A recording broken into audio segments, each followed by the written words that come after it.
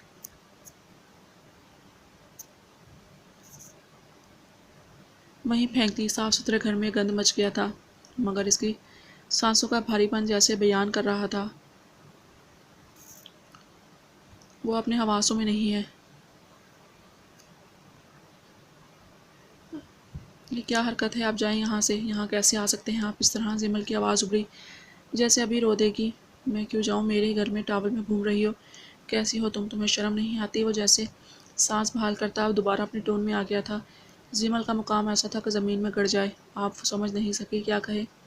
شرمندگی سے اس کا سر ہی جھک چکا تھا۔ ویسے میں نے دیکھ لیا۔ دروازے کے پاس آ گیا، اپنی ہنسی روکتا ہوا بولا۔ اندر سے بالکل خاموشی چھا گئی اور کچھ دیر بعد اندر سے اٹھنے والی سسکیوں سے جیسے اسے وہ دن یاد آیا جب اس نے اسے اپنے پوشن میں اسے سسکتے ہوئے دیکھا تھا۔ اسے اچھا نہیں لگا کہ وہ اسے تنگ کرنے سے روئے۔ ریلیکس یار، میں نے کچھ بھی نہیں دیکھا، ریلیکس ہو کے رو مت۔ وہ دروازے کو چھوتا بولا۔ آپ جھوٹ بول رہے ہیں۔ زمل کی بھیگی آواز ابھری۔ خیر یہ تو سچ ہے، میں جھوٹ بول رہا ہوں، وہ بڑبڑایا۔ نہیں، مجھے کچھ یاد نہیں کہ میں نے کیا دیکھا۔ وہ بولا تو زمل اس کی بات سمجھتی اور رو دی۔ سالار اس کی آواز پر بے چین ہوا۔ میرا مطلب غلطی میری ہے، مجھے ایسا نہیں کرنا چاہیے تھا۔ اب رونا بند کرو، وہ حکم دینے لگا۔ باہر آؤ، اس نے کہا۔ نہیں آؤں گی، آپ جائیں یہاں سے، زمل آنسو صاف کرتی بولی۔ سالار نے اس کے سامان کو دیکھا جسے وہ پھینک چکا تھا اور وہاں سے باہر نکلا۔ چونکہ مرر وال کی دیواریں تھیں تبھی وہ گھر سے ہی باہر نکل گیا۔ باہر پی اے صاحب کھڑے تھے۔ اس نے دروازہ بند کیا۔ آپ نے پھر ہرٹ کیا؟ وہ پوچھنے لگا۔ پہلے تو مجھے بتا کہ تم میرا پی اے ہے یا اس کا چمچہ؟ سالار آنکھیں نکالتا گرایا۔ ان کا بھائی۔ پی اے کے الفاظ پر سالار حیرانگی سے اس کو دیکھنے لگا۔ کیا تم دونوں میلے میں گم ہوئے بہن بھائی ہو؟ وہ آنکھیں پھاڑ کر بولا۔ پی اے نے گہری سانس بھری۔ آپ نہیں سمجھیں گے۔ پی اے نے نفی میں گردن ہلا کے رخ موڑ لیا۔ سالے صاحب سمجھاؤ گے تو سمجھ آئے گی نا؟ وہ دانت نکالتا اس کے شانے پر ہاتھ رکھتا بولا۔ پی اے بھی کچھ بولتا کہ سالار کے سیل پر عفان کی کال آنے لگی۔ میں تو تم پر فاتحہ پڑھ چکا تھا۔ اب فون اٹھا کر وہ بولا۔ میں نے بھی پڑھ دی تھی، عفان نے بھی الٹا جواب دیا۔ تجھے فاتحہ آتی بھی ہے؟ سالار نے گرج کر کہا۔ مجھے تو آتی ہے الحمدللہ، تیرا پتہ نہیں بھائی۔ مجھے بھی آتی ہے، سمجھا؟ وہ پاگل مرا تو پورے 3 بار پڑھی تھی میں نے، سالار بولا، جبکہ عفان سمیت۔ پی اے نے بھی نفی میں سر ہلایا۔ عدیل تھا نام اس کا، عفان بولا۔ ہاں وہی، سالار نے کہا اور پھر سے سگریٹ جلا لی۔ خیر کیسے یاد کیا؟ وہ دونوں اپنی باتوں میں مگن ہو گئے۔ جب زمل کو یقین ہو گیا کہ وہ باہر نہیں ہے، اس نے دروازہ کھولا اور کمرے میں جھانکا۔ کمرہ خالی تھا۔ وہ باہر نکلی تو سامنے اپنے سامان کو دیکھ کر اس کے اندر ہمت نہیں ہوئی وہاں تک پہنچ سکے۔ کانپتے قدموں سے جلدی سے وہاں تک پہنچی اور جلدی سے کپڑے لے کر واش روم میں گھس گئی۔ شاید آج کے بعد وہ اس شخص کا کبھی سامنا نہیں کر پاتی جو آج اس نے کیا تھا حد درجے بدتمیز اور بد تہذیب تھا۔ لڑکیوں کے کمرے میں منہ اٹھا کر تو نہیں آیا جاتا، وہ خود سے بولی، یہ اسی کا گھر ہے۔ اچانک دل نے کہا تو وہ خاموش ہو گئی اور اپنے بال سلجھانے لگی جو بہت تیزی سے بڑھ چکے تھے۔ لمبے بال اسے بہت تنگ کرتے تھے۔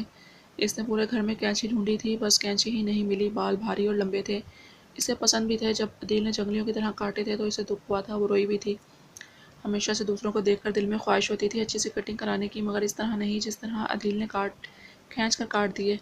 عدیل کا سوچ کر جسم میں جھرجھری سی ہوئی اور اس نے اس کی مغفرت کے لیے فوراً دعا کی۔ وہ تو شاید خود کچھ سمجھتا بھی نہیں تھا۔ اس نے گہرا سانس بھرا اور واش روم سے باہر آ گئی۔ بال پوری طرح کمرے میں پھیلے ہوئے تھے۔ اس نے اپنے کھانے کو جھوٹا دیکھا تو اسے رونا آنے لگا۔ وہ اتنے دل سے بنا کر شاور لینے آئی تھی اور وہ ان مینرڈ انسان بنا پوچھے کھا چکا تھا۔ اس نے پلیٹ اٹھائی اور سگریٹ کا گن صاف کیا، بیڈ کی شکن دور کی اور باہر آ گئی۔ اس نے اپنے لیے پھر سے کھانا بنایا۔ اسے لگا وہ جا چکا ہے، مگر دروازہ لاک نہیں تھا۔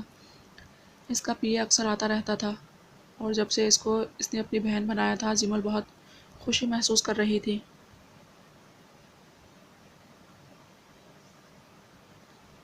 وہ ہمیشہ اس کے ساتھ بہت دھیمے لہجے میں بات کرتا تھا، بہت نرمی سے پیش آتا تھا، اس کو ساری چیزیں مہیا کر کے دیتا تھا اور جاتے ہوئے ہمیشہ لاک کر دیتا تھا۔ جمل لاک کرنے کے لیے جانے لگی کہ دروازہ کھلا اور سالار پھر سے اندر آیا۔ جمل اسے دیکھتے ہی کیبنٹ کے پیچھے چھپ گئی۔